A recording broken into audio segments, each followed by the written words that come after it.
Un 8-0, c'est propre. Mortel. Ici, c'est Paris. Désolé pour Dijon, la moutarde, ça peut pas passer aujourd'hui, hein, mais bravo aux Parisiens. Franchement, on a kiffé. Paris, c'est magique. Mais Cavani, franchement, il aurait dû tirer son penalty, c'est pour ça que Neymar s'est fait siffler. Neymar, sur la fin, il aurait pu passer le penalty à Cavani. Cavani, franchement, j'aurais bien voulu qu'il tire le penalty quand même.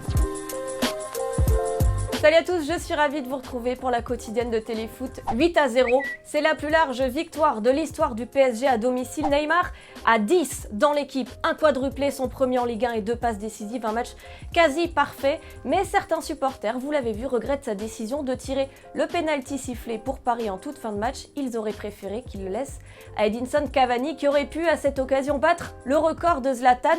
Mais El Matador a marqué hier et avec 156 buts, il devient co-meilleur réalisateur de l'histoire du PSG.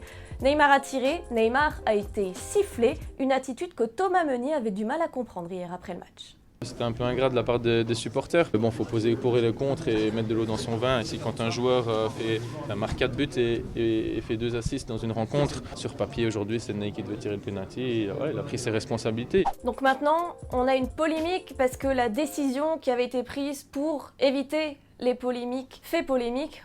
On s'en sort plus, hein. Que ce soit Neymar ou Cavani, ils continuent en tout cas tous les deux à faire grimper les compteurs. 15 buts cette saison déjà pour Neymar, 20 pour Edinson Cavani, c'est notre question du jour. Lequel des deux sera le meilleur buteur du PSG à la fin de la saison? J'attends vos réponses dans les commentaires. Et dans le reste des matchs, on va retenir les victoires de Lyon, de Rennes ou encore du FC Metz qui reste désormais sur une série de 5 matchs sans défaite. Toutes les réactions dans notre récap express. On redonne une bonne image du club, les sourires reviennent, les joueurs reprennent de la fierté, c'est important, et quelle que soit l'issue de la saison et quelle que soit l'issue des matchs à venir. En fin de match comme ça, d'avoir su réagir, d'avoir été efficace et de renverser la situation comme ça fait beaucoup de bien, c'est bon pour la confiance. C'est 3 points perdus quand on mène 1-0 à la 85e minute. Mais c'était un score flatteur à la 85e minute de mener 1-0. La série est terminée, mais c'est pas grave parce que il y a encore des matchs et quand on tombe sur plus fort, il faut savoir l'accepter. J'ai vu ce que j'aime voir de mon équipe, du jeu, beaucoup de mouvements, beaucoup de sérieux aussi. Moi je suis pas là en train de pleurer parce que je m'aperçois qu'en pleurant, c'est inversement proportionnel à ce qu'on espère. D'autres pleurent mieux que moi, mais ont définitivement beaucoup plus de poids que moi. Donc je vais la fermer. Voilà. Hier, Thomas vous demandait si ce serait une bonne idée pour le PSG d'accueillir Lassana Diarra. Sur Instagram, c'est assez tranché, vous êtes 65% à penser que non. Maël, tu l'adores, Diarra, mais pour toi, il n'est pas au niveau, trop vieux, en manque de conditions physiques, mais pourquoi pas remplaçant. Étienne, toi tu penses qu'on l'enterre un petit peu vite. Pour toi, son profil pourrait intéresser le PSG. Il s'intégrerait parfaitement, tu nous dis, aux côtés de Rabiot ou de Verratti. Et puis ce que l'on pressentait depuis quelques jours a été confirmé ce matin. Les Girondins de Bordeaux se séparent de leur entraîneur Jocelyn Gourvenec. C'est Eric Bédoué, le préparateur physique du club, qui assure l'intérim en attendant l'arrivée d'un nouveau technicien.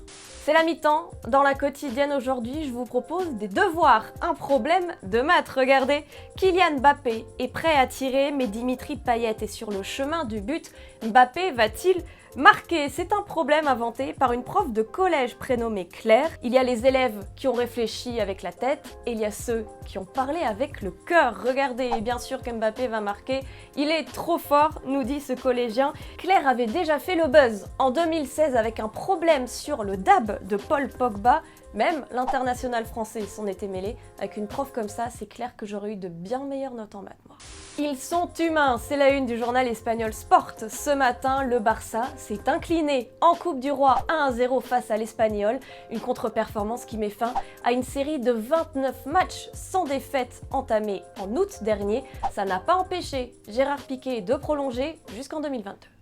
Et j'en profite pour vous donner les dernières nouvelles du mercato. The Telegraph l'annonce, ce serait fait entre Alexis Sanchez et Manchester United, une possibilité confirmée à demi-mot par Arsène Wenger ce matin en conférence de presse. Martin Terrier, le jeune espoir, pourrait évoluer à Lyon. Un accord aurait été trouvé entre Lille et l'OL, mais il tient d'abord à finir sa saison tranquillement à Strasbourg. Et enfin, Tottenham se pencherait à son tour sur Lucas. Seulement 6 apparitions avec le PSG cette saison. En temps de jeu cumulé, ça ne fait même pas un match entier. L'attaquant brésilien qui recule de plus en plus dans la hiérarchie parisienne pourrait donc trouver là un point de chute. N'oubliez pas que Naples et Nantes s'intéressent aussi à lui.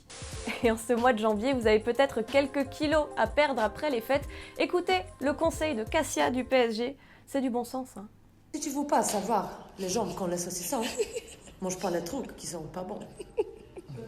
C'est la fin de la quotidienne, un grand merci de nous avoir suivis. Comme d'habitude, on like, on commente, on partage. On se retrouve demain. En attendant, on se quitte en images et en musique. Ciao, ciao, à très vite.